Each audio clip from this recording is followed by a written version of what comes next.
محترم ناظرین کرام السلام علیکم۔ آج دسمبر کی 13 تاریخ ہے، تو آپ کو میں گلگت کی سردی کے حوالے سے تھوڑا بتا دوں۔ گلگت میں سردی نے اپنے پنجے گاڑے ہیں۔ سردی اتنی شدت کی ہے کہ یہ پتے اپنے ٹہنیوں پر نہیں ٹک سکتے ہیں۔ یہ میں آپ کو اس ویڈیو میں دکھاؤں گا کہ آج 13 تاریخ کو میرے خیال میں گلگت کے درخت مکمل ننگے ہو گئے، تقریباً میرے حساب سے 98% پتے گر گئے ہیں۔ تو یہ خود بخود گرتے، ان کو کسی نے گرایا نہیں ہے۔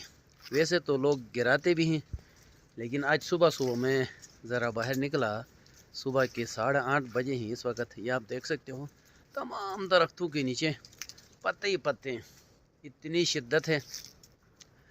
تو ایسے میں آپ سے ریکویسٹ کرتا ہوں کہ آپ احتیاطی تدابیر اپنائیں، سردی کا خیال رکھیں، بالخصوص ہمارے بزرگ، بوڑھے افراد اور چھوٹے بچوں کا بہت ہی زیادہ خیال رکھیں، کیونکہ سردی ان کو ذرا زیادہ لگتی ہے۔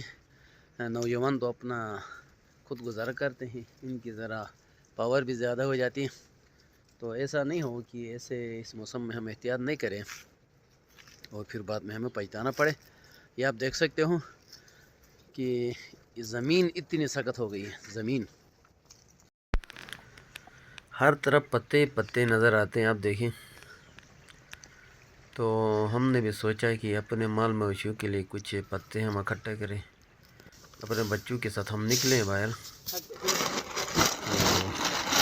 انسان اپنے لیے تو سب کچھ کرتا ہے، نرم گرم بسترے کا، گرمی سردی کے لیے مختلف انتظامات۔ یہ حیوانات جو کہ محتاج ہیں انسانوں کے کھانے کی بھی اور پینے کے علاوہ، بالخصوص یہ سردی کے مہینے میں ان کا ہمیں بہت خیال رکھنا چاہیے۔ ان سے ہمیں دودھ ملتا ہے، ان سے ہمیں گوشت ملتا ہے۔ ہم ان بے زبانوں کا خیال رکھیں گے تو بہت ہی اچھا ہوگا۔ یہ دیکھ سکتے ہیں آپ کہ یہ میرا بھتیجا محمد ہر وقت گھر کے کاموں میں میری بہت ہی مدد کرتے ہیں۔ تو سردی کی شدت اتنی زیادہ ہے کہ گلگت میں پہاڑوں نے سفید چادر اوڑھی ہے۔ ہر طرف سردی کی شدت ہی شدت ہے، حتیٰ کہ یہ درخت کے اوپر پتے نہیں ٹک سکتے ہیں۔ دیکھو آپ کس طرح زمین کی طرف یہ گرتے ہیں۔ زندگی کی مثال بھی ایسی ہے کہ ہم پیدا ہوتے ہیں، ایک لمٹ کے بعد خود بخود ختم ہو جاتے ہیں ہم۔ یہ پتوں کی مثال ہے، دیکھیں آپ، یہ اپنی جگہ انہوں نے چھوڑی ہے، اسی طرح ہم نے بھی اپنی جگہ چھوڑنا ہے۔ اگلے سال پھر کوئی اور پتے درختوں کے اوپر چڑھ جائیں گے، پھر وہ جڑ جائیں گے۔ سیم ہماری مثال بھی اس طرح ہے۔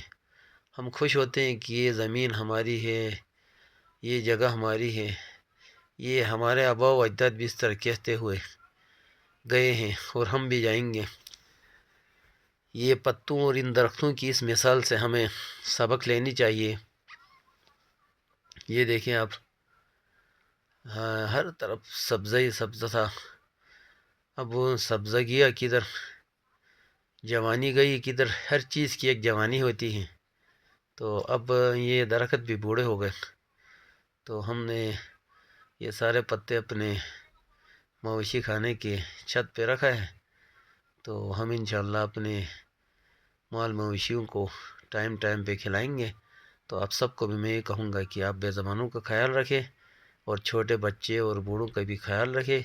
ان باتوں کے ساتھ آپ سب کا شکریہ، آپ نے میرا چینل دیکھا۔ ایک اچھا سا کمنٹ ضرور کیجیے۔ اللہ حافظ، بائے۔